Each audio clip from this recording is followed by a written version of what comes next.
Disney isn't as woke as we thought. Trump is feuding with Taylor Swift. And is the so-called TikTok ban unconstitutional? Only a dance-off can decide. That and more on this week's America Uncovered news headlines. Welcome to America Uncovered. I'm Chris Chappell. According to a study conducted by language learning platform Preply, the rudest city in America in 2024 is Miami. Which, if you've ever driven in Miami, isn't a surprise, since to earn your driver's license there, instead of parallel parking, you're tested on maintaining the speed limit while getting shot at for maintaining the speed limit. As a New Yorker, I'm proud to report that the Big Apple didn't even crack the top 10 rudest cities in America. Partly because other places are ruder, and partly because New Yorkers know how to keep the frickin' mouth shut. Omaha, Minneapolis, and San Diego were ranked the least rude cities in America. Which is ridiculous because the nicest city in America should have been a tie between every municipality in Delaware. They probably actually won, but graciously said, let someone else have it. That's the Delaware way.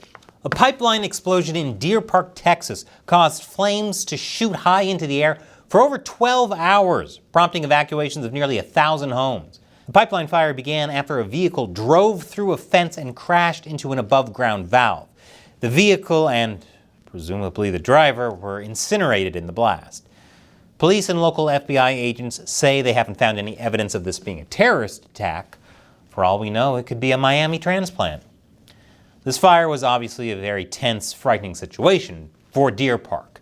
But had a fire like this taken place in California, local residents would have just thought, these gender reveal parties are really getting out of hand. Coastal North Carolina was hit by an unnamed tropical storm-like system that caused severe flooding. The National Weather Service in Wilmington reported that 18 inches of rain fell in 12 hours at one point, which they described as a once-in-a-thousand-year event. The rainfall prompted evacuations and also prompted people in Deer Park, Texas to say, can we get some of that rainfall? Researchers found microplastics in the olfactory bulb of the human brain of 8 out of 15 cadavers they examined. Microplastics have been found in human blood, hearts, and even testicles in recent studies. I feel like we're just one generation away from being entirely made of plastic. Instead of the sexes being male and female, it'll be dolls versus action figures. Some studies show that microplastics might be linked to serious health problems, such as heart attack, stroke, and early death. And now they've been found in our brains. Researchers believe that with them being found in our olfactory bulb, which is just above the nose, plastics could find their way into other parts of our brain. And a study has found that microplastics can affect a specific protein in the brain, which could lead to Parkinson's and dementia. While this is all scary, on the bright side, this will save future middle-aged women living in Beverly Hills a ton of money on plastic surgery since they'll mostly be made of plastic already. Speaking of people who found things in their brains, Robert F. Kennedy Jr., R.I.P. to that worm.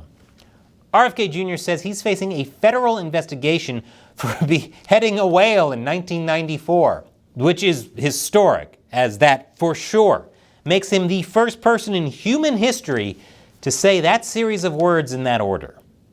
This stems from a story Kennedy's daughter told in an interview back in 2012. Where she said her father used a chainsaw to decapitate a beached whale, strapped the whale's head to the roof of their vehicle with bungee cords, and drove it home to study its skull.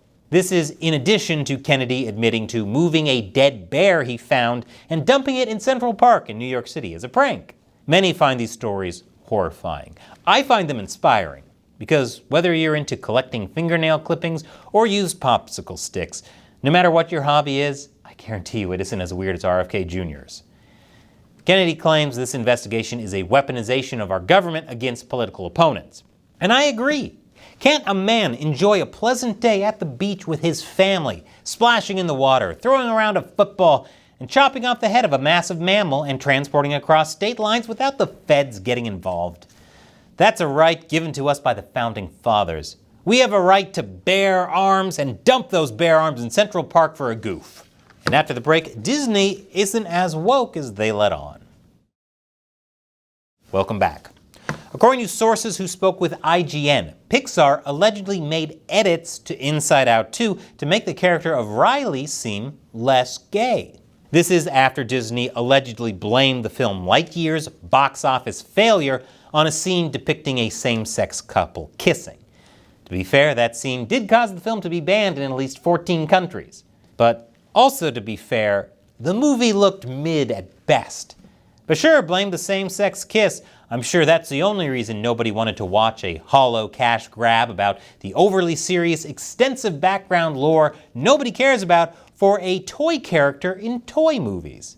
Disney initially removed the scene in Lightyear with the same-sex kiss, but restored it after staff became upset over Florida's parental rights bill, often called the Don't Say Gay bill.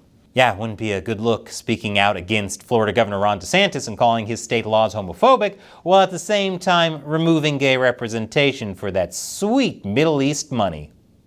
They buckled and fell down faster than Woody when Andy walks into the room. So it seems Disney, which often portrays itself as being LGBTQ friendly, is trying to have its rainbow cake and eat it too. Get LGBT viewers money, while at the same time not including too much representation so as to not alienate other viewers. My question is Disney going to try and make other characters seem less gay now too? Maybe Mickey Mouse is going to go from being shirtless wearing short shorts to always rocking a greasy mechanic jumpsuit. And they'll probably lower his voice about 6 octaves. Oh boy. Speaking of places not cool with gay people, Russia.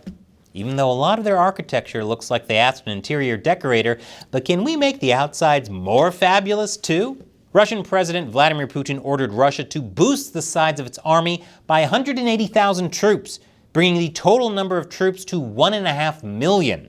Yep, that war in Ukraine sure is going well. And I'm sure the morale in Russia is just absolutely soaring when thousands of people are about to be conscripted in a battle where the primary game plan is some of you may die, but that's a sacrifice I'm willing to make. Russians are probably feeling more screwed than the guests at one of Diddy's parties. Speaking of organizations with low morale and terrible working conditions, Amazon. Amazon CEO Andy Jassy announced the company would adjust its organization structure and that employees would go from working a mandatory 3 days in the office to 5 days in the office starting next year. Some predict that Amazon will soon make more job cuts and suspect this mandated 5-day in-office schedule is a way to get several employees to leave of their own volition. But Jassy insists this is to help promote the work culture of Amazon, which is ridiculous, because you can get the work culture experience of Amazon remotely, just by peeing into an empty Gatorade bottle from home. Despite traveling with her, Donald Trump is trying to distance himself from political activist and online personality Laura Loomer, though he says he welcomes her support. In a Truth Social post, Trump says she's a private citizen, doesn't work for his campaign, and he disagrees with the statements she's made. He's likely referring to a recent tweet where Loomer says if Kamala Harris became president, the White House would smell like curry and speeches would be facilitated through a call center, which many have called racist. Many Republicans feel Trump needed to distance himself from Loomer, with Trump's running mate, J.D. Vance, who's married to an Indian woman, saying he didn't like those comments. And even Marjorie Taylor Greene denounced Loomer. I do know this, that her rhetoric and her tone does not match the base, does not match MAGA, does not match most Republicans I know, and I am completely denouncing it. I'm over it. Yeah, when you're too crazy for Marjorie Taylor, the 2018 California wildfires were caused by space lasers green, it might be time to reevaluate your decisions. But Trump has a bigger female influencer he has to worry about than Laura Loomer, and that's Taylor Swift. After the DNC, Swift endorsed Kamala Harris for president, who says she's very honored to have that endorsement.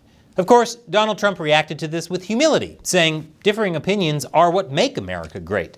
And he looks forward to being a great president for not only his followers, but for Taylor Swift and all of her fans. Just kidding. Trump handled this exactly like you imagined he would, posting on Truth Social in all caps, "I hate Taylor Swift." Yeah, that reaction is so predictable it somehow feels more AI generated than this campaign poster Trump shared.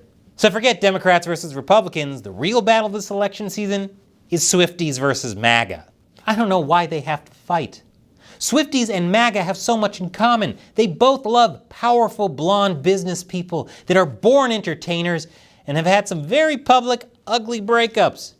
The only difference is that Donald Trump is concerned about people eating cats, while Taylor Swift is concerned about people watching her and cats. Speaking of people who are insufferable, TikTokers. TikTok faced off against the Department of Justice in federal court over a law that would ban the app in the U.S. if they don't divest from their parent company, ByteDance. The law stems from security concerns due to ByteDance's ties with the Chinese Communist Party. TikTok argues that should the app be banned, it would have a staggering impact on free speech. They also argue that ByteDance isn't owned by the Chinese government. However, the court appears skeptical over this challenge, with one judge pointing out that while ByteDance isn't directly owned by the Chinese government, it is subject to its control. For a nuanced, in-depth breakdown of ByteDance's relationship with China, we now go to China Uncensored's Chris Chappell. Chris? It's shady! Thanks, Chris. So we'll see what the court decides. Should it shoot down TikTok's challenge and they refuse to divest from ByteDance and get banned starting in January, it seems like there will be one less social media platform. Fortunately, there are still several other platforms, all featuring comment sections filled with randos yelling obscenities and telling you you're worthless. I just realized social media is basically just the online equivalent of Miami. Speaking of platforms that are a complete waste of your time, definitely not YouTube. YouTube is great, and its flawless algorithm has another video of ours it knows you'll love. It's from our new gaming channel, and it's about why you should probably hide your browser history. You know what I'm talking about. Just click here. And America Uncovered wouldn't exist without your support. Click that orange button to support us on Patreon. All it takes is $1 an episode. Once again, I'm Chris Chappell. See you next time.